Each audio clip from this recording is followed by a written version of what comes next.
So ఇప్పటిదాకా మనము candidate registration, candidates login అయ్యాము. క్యాండిడేట్స్ లాగిన్ అయిన తర్వాత డైరెక్ట్గా ఆప్షన్స్ పెట్టుకోకుండా టీజీఈఏపీ సెట్ వెబ్సైట్ లోపలికి వెళ్ళి మనము ఈ ప్రింట్అవుట్ తీసుకోండి. ఇక్కడ మనం మాన్యువల్ ఆప్షన్ ఎంట్రీ ఫామ్ అంటారు. అంటే మనం ఏ కాలేజీకి ఫస్ట్ ఆప్షన్ ఇద్దామనుకుంటున్నాము, ఏ కాలేజ్కి సెకండ్ ఆప్షన్ ఇద్దామనుకుంటున్నాము, ఇలా డీటెయిల్డ్గా ఇక్కడ రాసుకోవాలి. For example district code, college code, course code. Engineering కాలేజ్లో ప్రతి కాలేజ్కి 4 లెటర్లతో ఒక కోడ్ ఉంటుంది, 3 లెటర్లతో ఒక కోర్స్ కోడ్ ఉంటుంది, 3 లెటర్స్తో డిస్ట్రిక్ట్ కోడ్ ఉంటుంది. సో ఫర్ ఎగ్జాంపుల్ నా first option Osmania university campus Hyderabad అనుకుందాము. ఇక్కడ HYD college code OUCE, course code CSE, ఇది నా ఫస్ట్ ఆప్షన్. నేను సెకండ్ ఆప్షన్ జేఎన్టీయూ కూకట్పల్లికి ఇద్దామనుకుంటున్నాను.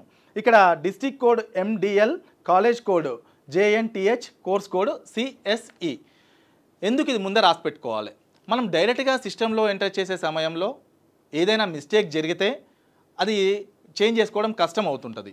అండ్ ఆప్షన్స్ పెట్టుకోవడం కూడా ఇబ్బంది, పైకి కిందికి స్క్రోల్ చేయాలంటే చాలా ఇబ్బందికరమైన సమస్య. అందుకే మనము ఈ మాన్యువల్ ఆప్షన్ ఎంట్రీ ఫామ్ మీద రాసుకున్న తర్వాత ఇది చూసేసి మనం సిస్టంలో ఎంటర్ చేసుకుంటే చాలా ఈజీగా ఉంటుంది.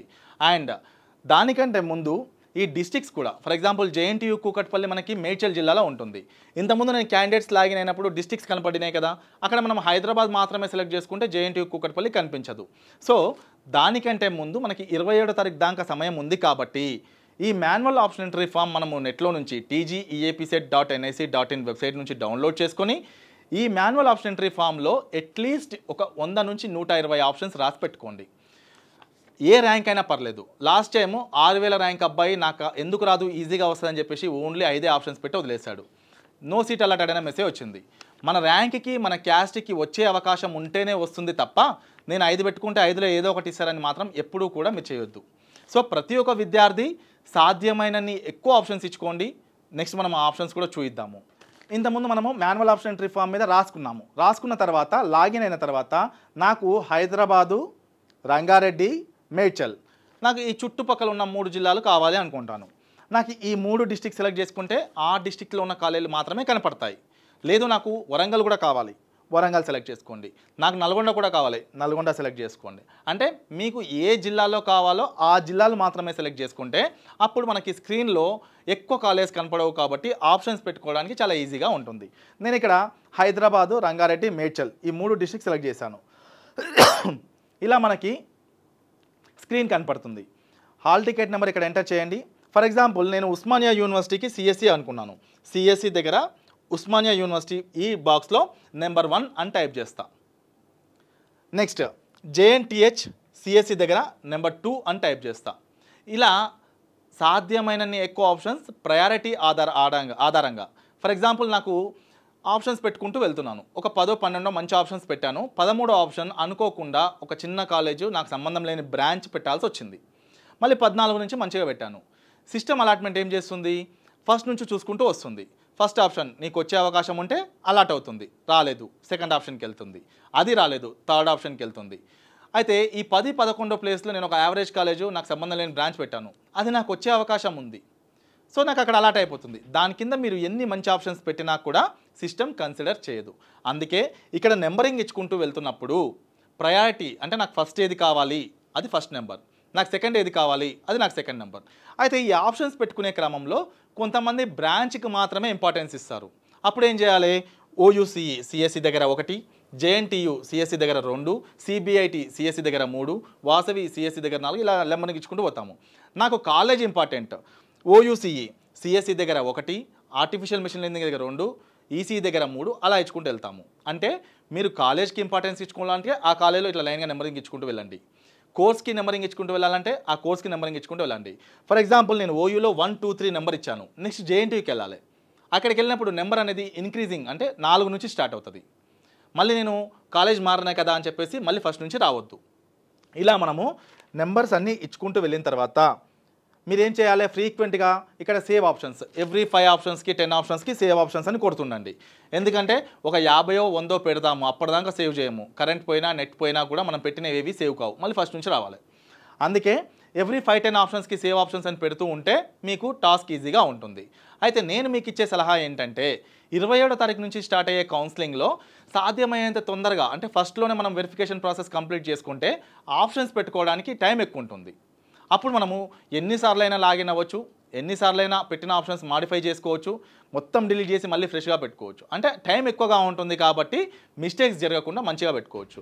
లాస్ట్లో మనం వెళ్ళి ఆప్షన్స్ వెరిఫికేషన్ చేయించుకుంటే టైం తక్కువగా ఉంటుంది కాబట్టి హడావుడిగా ఆప్షన్స్ పెట్టడానికి టైం సరిపోదు.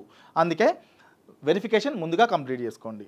వన్స్ ఇలా ఆప్షన్స్ అన్ని పెట్టేసిన తర్వాత ఇక్కడ చూడండి, మనకి స్క్రీన్లో కంప్యూటర్ సైన్స్ రిలేటెడ్ కోర్సెస్ ఇక్కడ, computer science with information technology ఇక్కడ, ఇంజనీరింగ్ కోర్సెస్ ఇక్కడ, అలైడ్ ఇంజనీరింగ్ కోర్సెస్ ఇక్కడ, ఫార్మా కోర్సెస్ ఇక్కడ ఉంటాయి.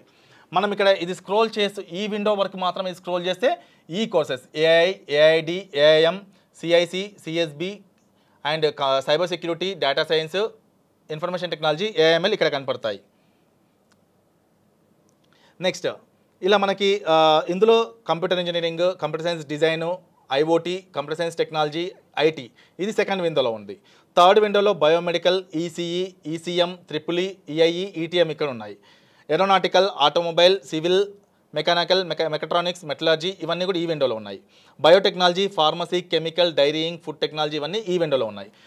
నీకు ఈ విండోలో కొన్ని ఆప్షన్స్ ఉంటాయి, ఈ విండోలో కొన్ని ఆప్షన్స్ ఉంటాయి. ఇక్కడ నేను ఒకటి పెట్టాను, ఇక్కడ 2 పెట్టుకోవచ్చు, ఇక్కడ ఒకటి పెట్టేసి ఇక్కడ 2 పెట్టుకోవచ్చు. అంటే మీరు వెబ్ ఆప్షన్స్ పెట్టుకునే సమయంలో పూర్తిగా వెబ్సైట్ని క్షుణ్ణంగా పరిశీలించిన తర్వాత మాన్యువల్ ఆప్షన్ ఎంట్రీ ఫామ్ మీద మనం ఏమైతే రాసుకున్నామో అవి ఇక్కడికి వచ్చి ఎంటర్ చేయాలి. ఫర్ ఎగ్జాంపుల్ నేను ఓయూ క్యాంపస్లో సిఎస్సి ఇక్కడ పెట్టాను నెంబర్ 1, ఏఐఎంఎల్ ఇక్కడ పెట్టాను నెంబర్ 2, ఈసీఈ కావాలి ఓయూ క్యాంపస్లో ఇక్కడికి వచ్చి నెంబర్ 3 ఇవ్వాలి. అండ్ జేఎన్టీయూలో నాకు సిఎస్సి కావాలి, మళ్ళీ జేఎన్టీయూ దగ్గరికి వెళ్ళి సిఎస్సి దగ్గర 4 ఇవ్వాలి. అంటే నెంబరింగ్ ఇచ్చుకుంటూ వెళ్తున్నప్పుడు మీది ఏ విండో అయినా సరే ఇంక్రీజింగ్ ఆర్డర్లో ఇచ్చుకుంటూ వెళ్ళాలి. ఇలా నేను అన్ని నెంబరింగ్ ఇచ్చుకుంటూ వెళ్ళిన తర్వాత ఇప్పుడు నేను పెట్టిన ఫర్ ఎగ్జాంపుల్ 23 ఆప్షన్స్ అనుకోండి. ఈ 23 ఆప్షన్స్లో జేఎన్టీయూ, విఎన్ఆర్, సిబిఐటి. ఇప్పుడు ఫర్ ఎగ్జాంపుల్ ఇది నా ఫస్ట్ ఆప్షన్, ఇది నా సెకండ్ ఆప్షన్, ఇది థర్డ్ ఆప్షన్. సిస్టమ్ ఏం చేస్తుంది, నా ర్యాంక్కి ఇక్కడ వస్తే ఇక్కడే అలాట్ చేస్తుంది. ఇక్కడ వచ్చే అవకాశం లేదు, అప్పుడు ఏంటి సెకండ్ ఆప్షన్కి వెళ్తుంది. అండ్ అది లేదు, థర్డ్ ఆప్షన్కి వెళ్తుంది, దాని తర్వాత ఫోర్త్ ఆప్షన్కి వెళ్తుంది. నాకు ఇక్కడ 11th ఆప్షన్ దగ్గర వచ్చే అవకాశం ఉంది. ఈ 11th నాకు సీట్ అలాట్మెంట్ అయిందని చెప్పేసి మెసేజ్ వస్తుంది. దాని కింద మీరు ఎన్ని మంచి ఆప్షన్స్ పెట్టినా కూడా సిస్టమ్ కన్సిడర్ చేయదు. అందుకే మనం ఆప్షన్స్ పెట్టుకునే సమయంలో ప్రయారిటీ ఆర్డర్ ఆధారంగా ఇక్కడ మనము టాప్ నుంచి లీస్ట్ వరకు, టాప్ కాలేజ్ ఆప్షన్ నుంచి లీస్ట్ కాలేజ్ ఆప్షన్ వరకు పెట్టుకోండి. అండ్ చాలామంది విద్యార్థులకు ఉండే డౌట్ ఏంటంటే నా ర్యాంక్ ఎక్కువ ఉంది కదా నాకు వస్తుందా? ఎస్, ఇక్కడ వచ్చినా రాకపోయినా కూడా మీకు ఇబ్బంది లేదండి. ప్రతి ఒక్క విద్యార్థి ఉస్మానియా యూనివర్సిటీ క్యాంపస్ నుంచి లీస్ట్ క్యాంపస్ వరకు ఆప్షన్స్ పెట్టుకుంటూ వెళ్ళండి. లాస్ట్ ఇయర్ రిజర్వేషన్ కేటగిరీస్ వాళ్ళకి 50-60 వేల ర్యాంక్ వచ్చిన వాళ్ళకి కూడా టాప్ 10 కాలేజ్లో సీట్ వచ్చింది. నాకు రాదు కదా అని చెప్పేసి వదిలేస్తే ఆ అవకాశాన్ని కోల్పోయేది మనమే. కాబట్టి మీ ర్యాంక్ ఎంత ఉన్నా పర్లేదు, ఆప్షన్స్ మాత్రం టాప్ నుంచి లీస్ట్ వరకు రావాలి. సో ఇలా మనం ఆప్షన్స్ అన్ని పెట్టిన తర్వాత ఇది ప్రింట్అవుట్ తీసుకోండి. తీసుకున్న తర్వాత చెక్ చేయండి, సెకండ్ పైన ఉన్న ఫస్ట్ సెకండ్ కంటే బెటరా కాదా, థర్డ్ పైన ఉన్న 2 థర్డ్ కంటే బెటరా కాదా, ఫోర్త్ పైన ఉన్న 3 ఫోర్త్ కంటే బెటరా కాదా, ఫిఫ్త్ పైన ఉన్న 4 ఫిఫ్త్ కంటే బెటరా కాదా కంపేర్ చేసుకోండి. ఇఫ్ ఒకవేళ ఎక్కడైనా నాకు నచ్చలేదు, ఈ బ్రాంచ్లో వస్తే నేను చదవను, ఈ కాలేజ్లో వస్తే నేను చదవను అనుకుంటున్నప్పుడు మళ్ళీ లాగిన్ అయిపోయి ఆ ఆప్షన్ని డిలీట్ చేయండి అండ్ మళ్ళీ సేవ్ అండ్ లాగౌట్ కొట్టేసేయండి. ప్రతిసారి కూడా మీరు లాగిన్ అయిన ప్రతిసారి కూడా సేవ్ అండ్ లాగౌట్ కొట్టేస్తే మనకి ఇలా విండో కనపడుతుంది. నెక్స్ట్ వన్స్ ఇక్కడితో మనకి వెబ్ ఆప్షన్స్ ప్రాసెస్ అయిపోయింది. అండ్ జూలై 12వ తారీఖు మనకి సీట్ అలాట్మెంట్ వస్తుంది. జూలై 12వ తారీఖు సీట్ అలాట్మెంట్ వచ్చినప్పుడు మీ మొబైల్కి మెసేజ్ రాగానే మీ చేయాల్సిన పని ఏంటి, అగైన్ మళ్ళీ సిస్టమ్ లోపలికి వెళ్ళి tgeapset.nic.in వెబ్సైట్ లోపలికి వెళ్ళి లాగిన్ అయిన తర్వాత view saved options, allotment order, self reporting system, joining fee payment report అని చూపిస్తుంది. సో ఈ అలాట్మెంట్ ఆర్డర్ మీద క్లిక్ చేయగానే మీకు ఏ కాలేజీలో సీట్ వచ్చింది, ఎంత ఫీ పే చేయాలని రాసి ఉంటుంది. అండ్ మీకు నేను ఇప్పుడు అలాట్మెంట్ ఆర్డర్ ఒకటి చూపిస్తాను చూడండి. ఇది మనకి sample allotment order. For example ఈ కాలేజ్లో తనకి సీట్ అలాట్ అయింది, ఆ కాలేజ్లో ఫీజు వచ్చేసి 1,10,000 రూపాయలు ఉంది. Tuition fee to be paid by candidate 75,000. అంటే ఈ విద్యార్థికి 35,000 ఫీజు రీఎంబర్స్మెంట్ ఉంది కాబట్టి 75,000 కట్టమని రాస్తుంది. ఇఫ్ ఒకవేళ ఇది 1,10,000 తనకి ఫుల్ రీఎంబర్స్మెంట్ వచ్చేది, అంటే ఎస్సీ, ఎస్టీ, మైనారిటీ విద్యార్థులు, గవర్నమెంట్ జూనియర్ కాలేజీలో చదివిన విద్యార్థులకి, 10,000 బిలో ర్యాంక్ విద్యార్థులకి, వీళ్ళకి గవర్నమెంట్ ఇన్కమ్ సర్టిఫికేట్ సబ్మిట్ చేస్తే పూర్తి రియంబర్స్మెంట్ ఇస్తుంది. అలాంటి విద్యార్థులకి ఈ 1,10,000 రూపాయలలో ఇక్కడ కట్టాల్సింది 0, అంటే ఏం లేదని రాసి ఉంటుంది. ఇక్కడ తనకి 35,000 మాత్రమే రియంబర్స్మెంట్ వస్తుంది కాబట్టి ఈ అమౌంట్ తను తీసేస్తే 35,000 ఇంకా పే చేయాల్సి ఉంటుంది. నెక్స్ట్ ఈ అమౌంట్ ఎలా కట్టాలి? ఈ ట్యూషన్ ఫీ కూడా మీరు ఆన్లైన్లోనే కట్టాలి. అది క్రెడిట్ కార్డ్ ద్వారా కానీ, డెబిట్ కార్డ్ ద్వారా కానీ, నెట్ బ్యాంకింగ్ ద్వారా కానీ కట్టాలి. అయితే ఈ ఫీజు కట్టే సమయంలో పేరెంట్స్కి, విద్యార్థులకు నేను ఇచ్చే సలహా ఏంటంటే మీ ఓన్ అకౌంట్ నుంచి మాత్రమే కట్టండి. ఫ్రెండ్స్ కానీ, రిలేటివ్స్ కానీ, ఇంటర్నెట్ సెంటర్ అతను కానీ ఇక్కడి నుంచి మీరు వెళ్ళొద్దు. ఎందుకు చెప్తున్నాను? ఒకవేళ మీకు ఫస్ట్ ఫేజ్ కౌన్సిలింగ్లో ఈ కళలో సీట్ వచ్చింది, సెకండ్ ఫేజ్ కౌన్సిలింగ్లో 80,000 రూపాయల కళలో రావచ్చు. అంటే మీకే 30,000 రూపాయలు రిటర్న్ వచ్చి ఉంటుంది. ఏ పేమెంట్ గేట్వే ద్వారా అయితే మనం కట్టామో, ఏ అకౌంట్ నుంచి అయితే మనం కట్టామో ఆ అకౌంట్కే రిఫండ్ వస్తుంది. సో మీరు ఎక్కడో అన్నోన్ పర్సన్ ఇంటర్నెట్ సెంటర్ దగ్గర నుంచి కడితే ఆ అమౌంట్ అతనికి రిఫండ్ అవుతుంది. మళ్ళీ మీరు వెళ్ళి తీసుకోవాలంటే కష్టం అవుతుంది. సో ఈ ట్యూషన్ ఫీ కట్టేదానికంటే ముందు మీకు ఆన్లైన్లో కట్టే సమయంలో మీ అకౌంట్ ఆర్ మీ బ్లడ్ రిలేటివ్ అకౌంట్, మీకు తెలిసిన అకౌంట్ నుంచి మాత్రమే పే చేయండి. వన్స్ ఈ అమౌంట్ పే చేసిన తర్వాత ఇంతకుముందు చూపించిన సిస్టంలో సెల్ఫ్ రిపోర్టింగ్ సిస్టమ్, అంటే ఫీ పే చేసినంత మాత్రాన అయిపోదు, సెల్ఫ్ రిపోర్టింగ్ కూడా చేయాలి. సెల్ఫ్ రిపోర్టింగ్ చేస్తే మీకు జాయినింగ్ రిపోర్ట్ అని ఒకటి వస్తుంది.